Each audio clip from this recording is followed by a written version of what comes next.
There is a man who lived 2,000 years ago, who looked at the way most people spend their lives and wrote something that should make you uncomfortable. He wrote, "It is not that we have a short time to live, but that we waste much of it." His name was Seneca, and he was not talking about other people. He was talking about you and me, and every person who has ever said, "I will start tomorrow.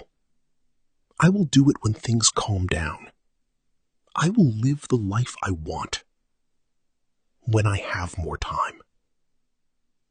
Seneca was born into wealth.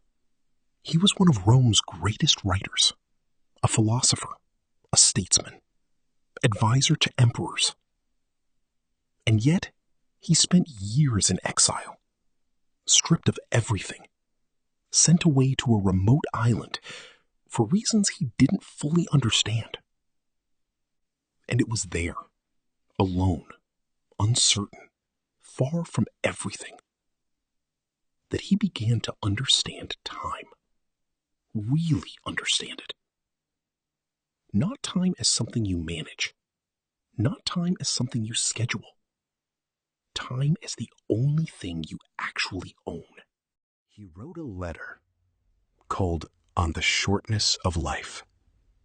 And in it, he said something remarkable. Everyone hustles his life along and is troubled by a longing for the future and weariness of the present. Read that again. Troubled by a longing for the future, weariness of the present. This is how most people live. Always waiting for the next thing, the next job, the next relationship, the next version of their life that will finally feel like living. Seneca called this the greatest waste of all.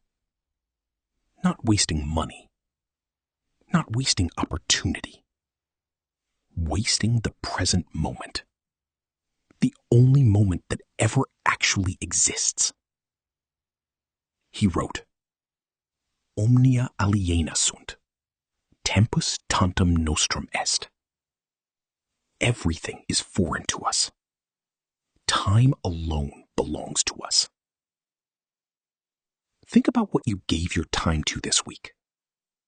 Scrolling, worrying about things that never happened, doing work that meant nothing to you, waiting.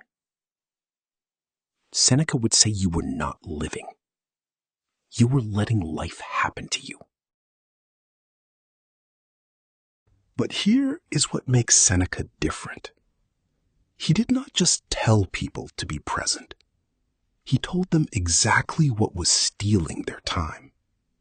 He called them the time thieves, and they are the same today as they were 2,000 years ago. The first thief? Other people's opinions. How much of your life do you spend doing things to impress people who don't care about you, wearing things you don't like, saying things you don't mean, choosing paths that look good from the outside but feel hollow from the inside? Seneca wrote, "It is the sign of a great mind to dislike greatness and prefer things in measure to things in excess." The second thief? Busyness. We wear busyness like a badge. I'm so busy. There aren't enough hours in the day. I don't have time. Seneca saw through this immediately.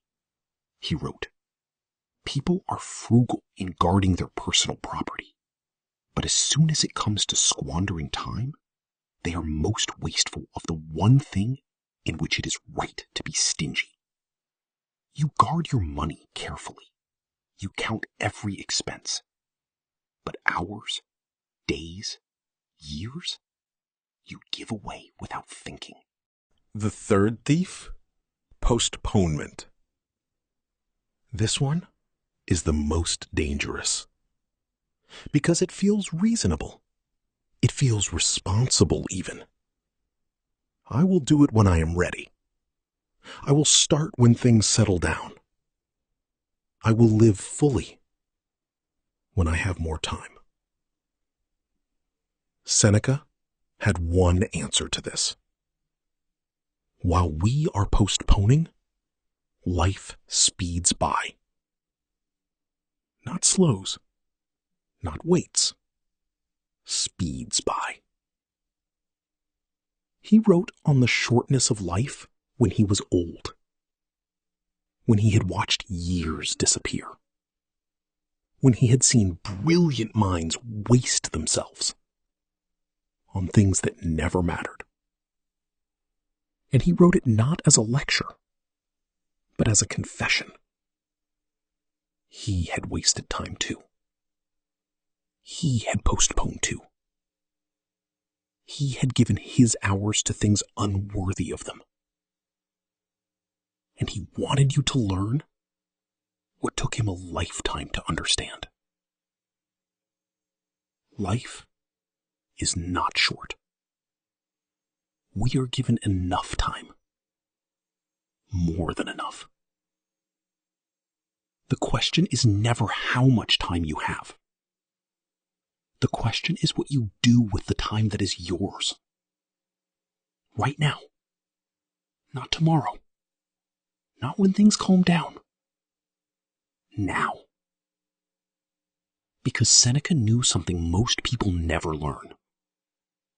The present moment is not